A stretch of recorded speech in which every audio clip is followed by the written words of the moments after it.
चुनाव से हटने के लिए विपक्ष का 5 करोड़ का ऑफर ठुकराया। शिवसेना जिला प्रमुख शिंदे राजाभाई केड़ी का प्रेस कॉन्फ्रेंस में बयान। हम रायगढ़ जिला परिषद पंचायत समिति चुनाव में 30 सीटें जीतेंगे, शिंदे शिवसेना जिला प्रमुख राजाभाई केड़ी को भरोसा। महाराष्ट्र के रायगढ़ जिले में शिंदे शिवसेना ने अब रायगढ़ जिला परिषद और पंचायत समिति चुनाव में अपना वर्चस्व स्थापित करने के लिए जोरदार मार्च और तैयारी शुरू कर दी है। रायगढ़ जिला परिषद पर शिवसेना ने निर्विवाद रूप से भगवा फहराने का फैसला कर लिया है। रसिका राजा केड़ी आंबेपुर कुर्दूस जिला परिषद समूह से चुनाव मैदान में उतरे हैं और भाजपा और शेकाप के प्रतिद्वंदी उम्मीदवारों से उन्हें कोई चुनौती नहीं है, ऐसा जिला प्रमुख राजाभाई केड़ी का कहना है। रायगढ़ जिला प्रमुख राजाभाई केड़ी ने विश्वास जताया है कि रायगढ़ जिला परिषद और पंचायत समिति चुनाव में शिवसेना 30 सीटें जीतेगी। राजाभाई केड़ी ने द्वारा यह बयान दिया गया। देखिए धम्मशील सावंत की रिपोर्ट। निवडणुकीची रणधुमाळी सुरू आहे आणि प्रचार प्रसार देखील शिगेला पोहोचलेला आहे। शिंदे शिवसेना रायगड जिल्ह्यामध्ये कशा पद्धतीने लढत देते, काय सांगाल, कसा विश्वास आहे?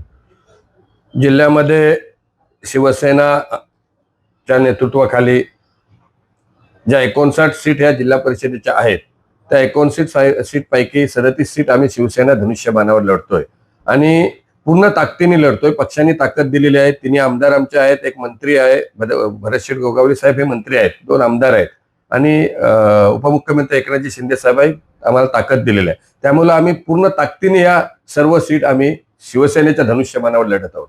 काय सांगाल, किती जागा जिंकण्याचा आशावाद आहे?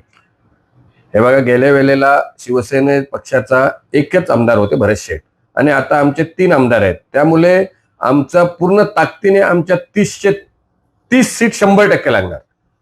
शेतकरी कामगार पक्ष असेल किंवा भाजप असेल त्यांनी देखील उमेदवार निवडणुकीच्या रिंगणामध्ये उभे केलेले आहेत। आंबेपूर जिल्हा परिषद गटामध्ये चुरशीची लढत होईल की आव्हानात्मक लढत होईल की सरळ सोपी निवडणूक होईल, कसं बघता या निवडणुकीत?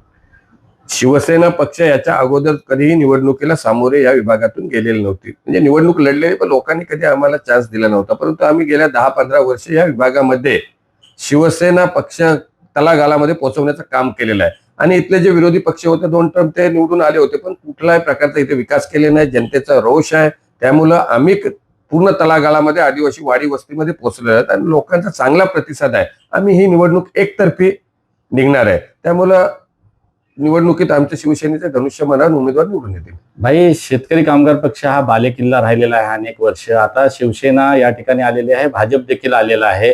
शेकाप संदर्भात काय सांगाल? शेकापचा प्रभाव टिकून आहे की कशा पद्धतीने अस्तित्व त्याचं संपुष्टात येत आहे?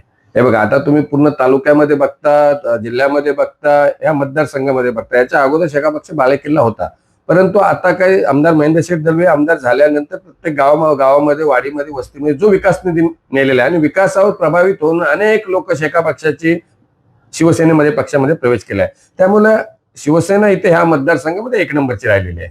भाई, भविष्याच्या काळामध्ये वचननामा जे आपण शिवसेनेनं काढलेला आहे, एकूणच शिवसेनेचा वचननामा जो आहे तो विकास कामांचा आहे।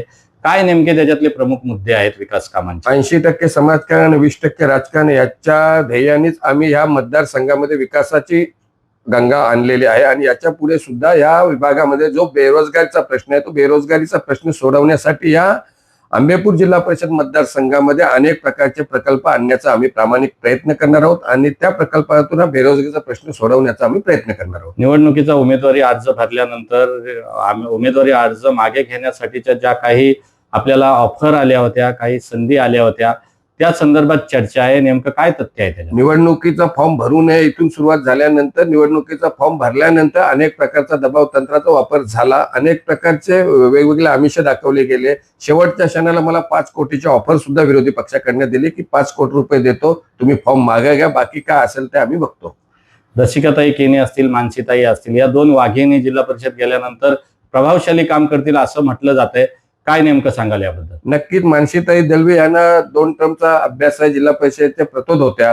रसिका केनी जिल्हा ग्रामपंचायत उपसरपंच होत्या, त्यांचा सुद्धा महिला वर्गामध्ये चांगल्या प्रकारचा कॉन्टॅक्ट आहे। त्यामुळे महिला बचत गटाच्या माध्यमातून सर्व जे काही काम केलं आहे त्याचा फायदा जिल्हा परिषद निवडणुकी निवडून आल्यानंतर जिल्हा परिषदेमध्ये त्यांचा फायदा प्रत्येक गावातील विकास कामासाठी होईल।